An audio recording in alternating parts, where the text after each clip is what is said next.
Elon Musk. Who controls the computer systems that decide if you get your tax refund or disaster relief? He did not make a single appeal to a moderate voter, to an independent voter, to a centrist voter, or even to the millions and millions of Republican voters who voted for Nikki Haley this year or Ron DeSantis. Fox News will pay a big price for running these false ads by the lowlifes at the Lincoln Project. Trump's angry tweet came just hours after their $28 million ad campaign hit the airwaves. But why such a meltdown? The answer might shock you. These aren't just regular political ads. They're devastating compilations of Trump's own worst moments, strategically placed on the one channel his base actually watches. And judging by his reaction, they're working exactly as planned. Before we move on, I'd like to ask you a small favor. If you appreciate this content, please take a second to like this video and subscribe to the channel. Over 98% of you watch the videos without subscribing. It costs you nothing, but it makes a huge difference to us. So, did you click the subscribe button? Great! Thank you so much. Now, back to the video. Ever wonder what happens when a man who claims to be the toughest guy in politics can't handle a 30-second video? Trump's Fox News meltdown gives us a front-row seat to what happens when satire cuts too close to the bone. Here's the kicker. Trump didn't even see these ads on the actual Fox News channel. His threat to sue Fox came after a Lincoln Project ad aired on a local Florida affiliate. That's right, the former president got his MAGA hat in a twist over a regional broadcast that most of the country never even saw.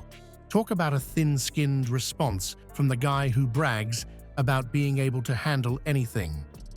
Who is threatening the Social Security benefits you worked hard for all your life? Elon Musk. Who gets to look at the personal information the government has on you in its databases? He did not make a single appeal to a moderate voter, to an independent voter, to a centrist voter, or even to the millions and millions of Republican voters who voted for Nikki Haley this year or Ron DeSantis. Or Medicare benefits? Elon Musk. Who gets billions in taxpayer money every year? The ad that sent Trump into orbit wasn't even making stuff up. The Lincoln Project's genius strategy is devastatingly simple. They just play Trump's own words back to him. No editing tricks or fake news required.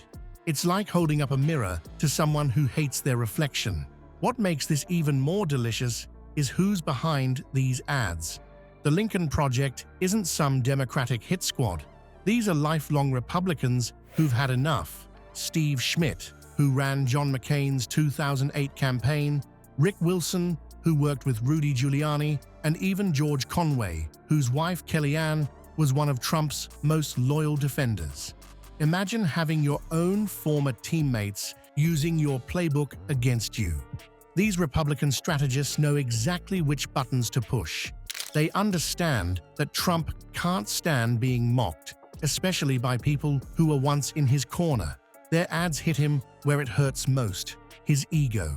They spotlight his contradictions, failures, and embarrassing moments with surgical precision. Elon Musk. Who controls the computer systems that decide if you get your tax refund or disaster relief? When did conservative values become about one man? When did faith go from looking upward to looking the other way? Donald Trump doesn't represent the party of Lincoln. That's your Social Security. That's your Medicare. That's America's roads and bridges. What really got under Trump's skin was where these ads were placed.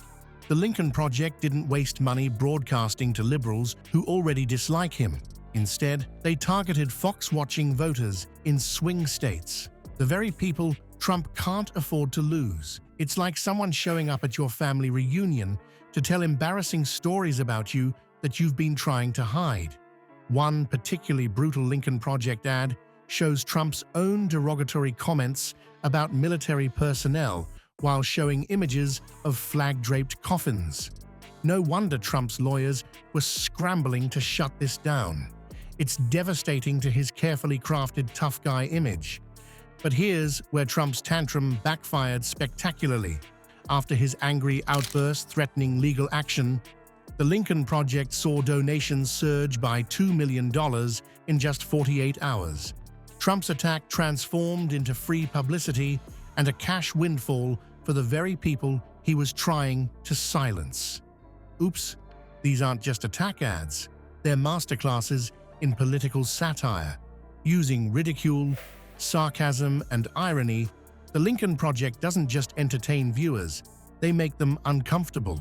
They force Trump supporters to confront the gap between the leader they imagine and the reality of who he actually is.